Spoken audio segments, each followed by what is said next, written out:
हाँ, तो आज अपन बात करेंगे आपकी ज्योग्राफी बुक की। और ज्योग्राफी में बता दूँ, ये वाली जो बुक है, मतलब आपकी जो फिजिकल इन्वायरमेंटल वाली जो बुक है, यानी कि भारत भौतिक पर्यावरण, बहुत इंपॉर्टेंट बुक है, बहुत ज़्यादा इंपॉर्टेंट बुक है, बहुत इंपॉर्टेंट चैप्टर है इसके अंदर। इसके अंदर मैंने सेलेक्ट किए आपके लिए एक से बड़े क्वेश्चन, बस इनको अच्छे से पढ़ लेना। आप सबसे पहला काम करना है, इन सबको पढ़ना है। अगर टाइम रही तो फिर एक्स्ट्रा पढ़ना है। लेकिन एक बात और, एमसीक्यूज़ वाले वीडियो आपको ज़रूर देखना है। छोटे वाले क्वेश्चन, जैसे क्लाइमेट वाला चैप्टर था, उसमें छोटे क्वेश्चन भी बहुत ज़्यादा आते हैं, तो हर चैप्टर को आपको वैसा ही देखना है, ठीक है। तो निकालो चैप्टर फर्स्ट, भारत स्थिति यानी कि इंडिया लोकेशन वाला। उसमें पहला ही क्वेश्चन लगाओ आप, क्या भारत को, अब इसके अंदर अपन ये शॉर्ट आंसर आएंगे, शॉर्ट आंसर में लघुतरात्मक प्रश्न इसमें से आएंगे। तो क्या भारत को एक से अधिक मानक समय की आवश्यकता है? यदि है तो आप ऐसा क्यों सोचते हो? यानी कि does India need to have more than one standard time? If yes तो why do you think so? Second, Bharat का देशांतरी फैलाव इसके लिए किस प्रकार लाभप्रद है? How is the latitudinal spread of India advantage to her? ठीक है। तीसरा, भारत को उपमहाद्वीप क्यों कहा जाता है? स्पष्ट कीजिए। Why is India called a subcontinent? Explain. और चौथा है कि हिंद महासागर में भारत की केंद्रीय स्थिति क्या है? इस कथन को स्पष्ट कीजिए। या फिर ऐसा मान लो, हिंद महासागर में भारत की केंद्रीय स्थिति है, ठीक है। मैंने आपको बताया, सारे नोट्स में क्वेश्चन लिखे हुए हैं, आराम से आप वीडियोस देख सकते हो वापस। अगर वैसे आप नोट्स बना लिए होंगे तो रजिस्टर में सीधा आपको टिक करना, याद करना है। India has a central position in the Indian ocean, explain statement, ठीक है।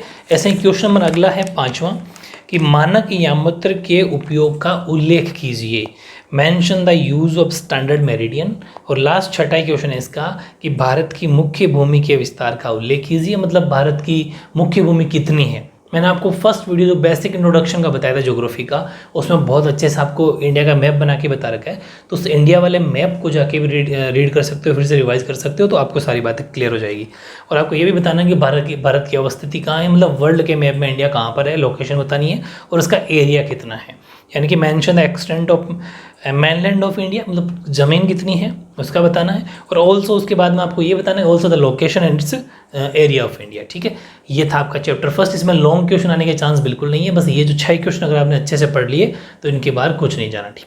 अब देखो चैप्टर सेकंड, संरचना तथा भूआकृति विज्ञान, स्ट्रक्चर एंड फिजियोग्राफी। इसमें आपको शॉर्ट आंसर टाइप क्वेश्चन देखने हैं। नंबरिंग थोड़ा ठीक कर लेना, क्वेश्चन नंबर 2 से स्टार्ट है, एक्चुअल में 1 से ही है, और 2 जो है वो 1 है। पहला क्वेश्चन है कि भारत को कितने प्राकृतिक प्रदेशों में बांटा गया है, उनके सिर्फ नाम लिखने हैं, ठीक है। into how many natural region in India divided, write their names। Second है दार्जिलिंग और सिक्किम हिमालय का वर्णन करना है। दार्जिलिंग और सिक्किम हिमालय के बारे में आपको लिखना है और डिस्क्राइब। नेक्स्ट है फोर्थ, कश्मीर या फिर उत्तरी पश्चिम हिमालय का संक्षिप्त विवरण दीजिए। Give a brief account of Kashmir और नॉर्थ वेस्टर्न हिमालय, ठीक है। और पांचवा है दक्कन का जो पठार है, दक्कन प्लेट्यू जो है, उसका आपको वर्णन करना है। इनकी डिस्क्राइब द दक्कन प्लेट्यू, ठीक है। 5 हो गए। फिर एक क्वेश्चन नंबर 6 वेरी इंपॉर्टेंट है, भाबर और तराई में अंतर स्पष्ट करना। Explain the difference between Bhabar and Terai, very important. और 7वां, खादर और बांगर में अंतर बतलाइए। ये 7वां इन सेंस छठा है, वैसे एक नंबर ज़्यादा चल रहा है, वो एडजस्ट कर लियोगा आपने। Explain the difference between khadar and bangar. Next है बंगाल की खाड़ी के द्वीप समूह का वर्णन कीजिए। Describe the island groups of Bay of Bengal. ये और एक क्वेश्चन और है, अरब सागर के द्वीप समूह का वर्णन कीजिए। Describe the island groups of Arabian Sea. Total 8 question बन गए, नंबरिंग में 9 है लेकिन वैसे 8 है, तो 8 तो गए शॉर्ट आंसर टाइप। और निबंधात्मक जो लॉन्ग है वो है एक क्वेश्चन, वो भी देख लो। लॉन्ग आंसर टाइप क्वेश्चन निबंधात्मक, उसमें एक क्वेश्चन है वेरी इंपॉर्टेंट, भू आकृति का अर्थ स्पष्ट करते हुए भारत को प्रमुख भू आकृतिक खंडों में विभाजित कर उनका संक्षेप में विवरण दीजिए। Explaining the meaning of landform divided into major geomorphic sections and give a brief description of them, ठीक है। ये था आपका चैप्टर सेकेंड। अब देखो चैप्टर 3 बहुत अच्छे से इसको अपने कर रखा है, अपवाह तंत्र ड्रेनेज सिस्टम, बहुत अच्छे से परफेक्ट नोट्स आपको इसके अंदर मिले हुए हैं। इसके अंदर सबसे पहले बात करते हैं शॉर्ट आंसर टाइप क्वेश्चंस की, लघुतरात्मक प्रश्न। फर्स्ट है गोदावरी नदी को दक्षिण की गंगा के नाम से क्यों जाना जाता है? कारण आपको बताना है। What is the Godavari river known as the Ganga of the south, reason बताना है। सेकेंड है पश्चिमी घाट की नदियाँ डेल्टा नहीं बनाती जबकि वे भारी मात्रा में अवसाद बहाकर लाती है, ऐसा क्यों होता है? The reverse of western Ghats do not form deltas while they carry a large amount of sediment, why does this happen? तीसरा, कोसी नदी को बिहार का शोक क्यों कहा जाता है? Why Kosi river is called sorrow of Bihar. चौथा, जल संभर क्षेत्र के आकार के आधार पर भारतीय अपवाद्रोणियों के प्रकार, ठीक है, यानी बताना है। On the basis of the size of the watershed area state the types of Indian drainage basins, बहुत अच्छे से करवा रखा है। और पांचवा, प्रायद्वीपीय नदी के 3 लक्षण बताने हैं। जो प्रायद्वीपीय नदियाँ पड़ी थी अपने पेनिनसुलर रिवर्स, उनके आपको कैरेक्टरिस्टिक्स बताना है, 3 कोई खास बातें बतानी है, ठीक है। और छठा है कि आपको इनमें कुछ डिफरेंस बताना है, अंतर बताना है, जिसके अंदर पहला है नदी द्रोणी और जल संभर, इन 2 शब्दों में क्या फ़र्क है, डिफरेंस बताना है। First, river basin and watershed. Second है अपकेंद्रीय और अभिकेंद्रीय प्रवाह, यानी कि रेडियल एंड कॉन्ट्रीब्यूटल ड्रेनेज, सेंट्रीपिटल ड्रेनेज पैटर्न, इनके अंदर आपको डिफरेंस बताना है, ठीक है। ये तो हो गया आपके 6 तो छोटे क्वेश्चन, ठीक है। अब और इसके अंदर अपन पढ़ेंगे 3 लॉन्ग, और वो लॉन्ग इस तरीके से हैं। पहला तो है सिंधु नदी तंत्र व इसकी प्रमुख सहायक नदियों का वर्णन कीजिए, describe the Indus river system and its major tributaries, very important है। सेकंड, ये बड़ा क्वेश्चन है, पूरा सिंधु पूरा समझाना, आपको इंडस जो सिस्टम है पूरा समझाना है, ठीक है। और उसकी विथ ट्रिब्यूटरीज, उसकी सहायक नदियाँ बतानी, जो मैंने वो ट्रिक से याद करवा रखी है। सेकंड, प्रायद्वीपीय अपवाद तंत्र की प्रमुख विशेषताओं का वर्णन करना है, describe the major rivers of peninsular drainage system. Question number 3, Himalaya पर्वतीय अपवाद तंत्र एवं प्रायद्वीपीय अपवाद तंत्र की नदियां, उनके बीच में तुलना करानी है, compare the reverse of the Himalayan mountain drainage system and the peninsular drainage system, ठीक है। यह था आपका चैप्टर नंबर 3। अब देखो चैप्टर 4, जो मैंने आपको क्लाइमेट बहुत टॉप लेवल का करवाया था, बहुत बढ़िया चैप्टर है ये, बहुत इंपॉर्टेंट है। इसमें आपको पहले अपन बात करते हैं शॉर्ट आंसर टाइप क्वेश्चन की। फर्स्ट है, दक्षिणी पश्चिम मानसून से आप क्या समझते हैं, ठीक है। Y do you understand by south west monsoon. Second है, एल नीनो से क्या तात्पर्य, बहुत अच्छे से नोट्स में करवा रखा है, और इसके परिणाम बताइए। What is meant by El Nino, what are its consequences, ठीक है। थर्ड है, अरब सागरीय मानसून की शाखाओं का वर्णन कीजिए, ब्रांचेज बतानी, describe the branches of Arabian Sea monsoon. चौथा है, भारत की जो परंपरागत ऋतुओं वाले क्वेश्चन मैंने आपको करवाया था, उनका वर्णन कीजिए, describe the traditional season of India.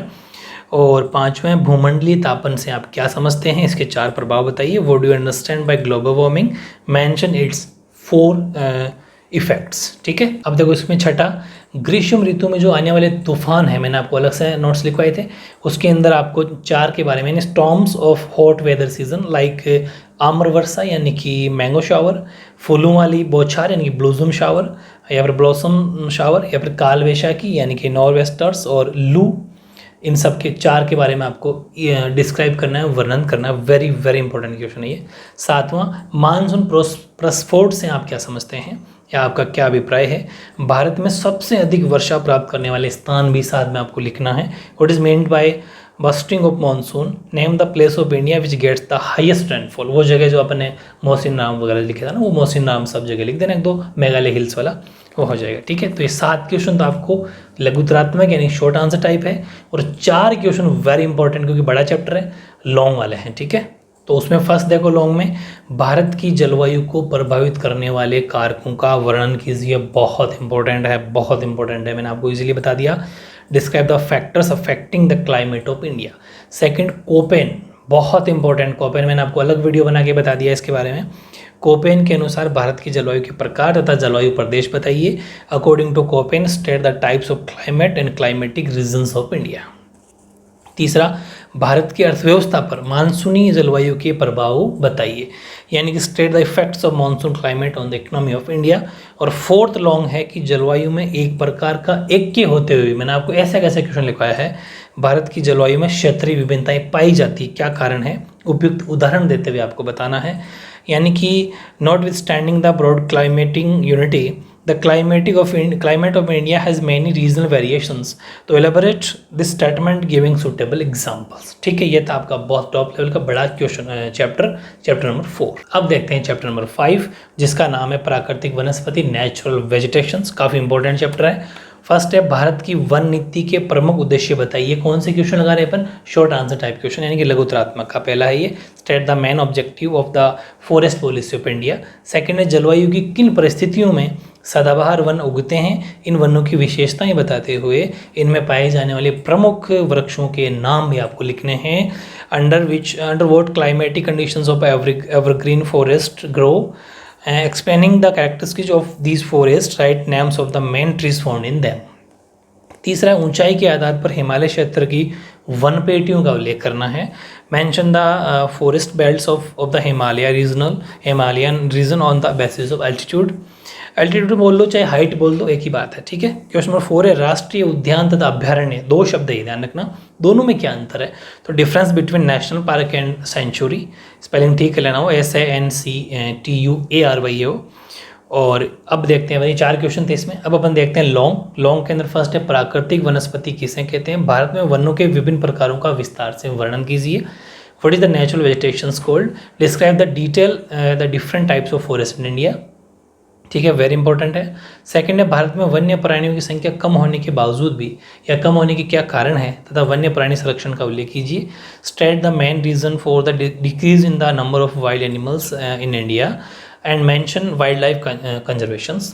Question number 3 है भारत के 18 जीवमंडल नीचे हैं, आपने देखा होगा नीचियों की सूचीबद्ध, आपको उसके सिर्फ नाम लिखने हैं और उन पर कोई जो मेनली 4 जो हैं, चाहे वो नीलगिरी हो चाहे वो नंदा देवी हो, ठीक है, उन चारों के बारे में आपको अलग से बताना है। 4 कौन से, नीलगिरी, नंदा देवी, मंदार की खाड़ी, वोलर, ठीक है, सुंदरबन, उन चारों को अच्छे से देख लेना। यानी लिस्ट 18 बायोग्राफीज ऑफ इंडिया, इनके बारे में बताना 18 के बारे में, और 4 को स्पेशली आपको देखना है, ठीक है।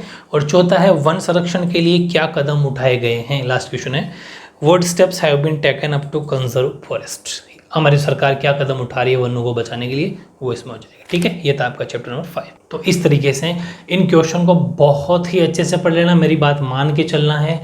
मोस्टली पेपर आपका इन्हीं क्वेश्चन में से आएगा।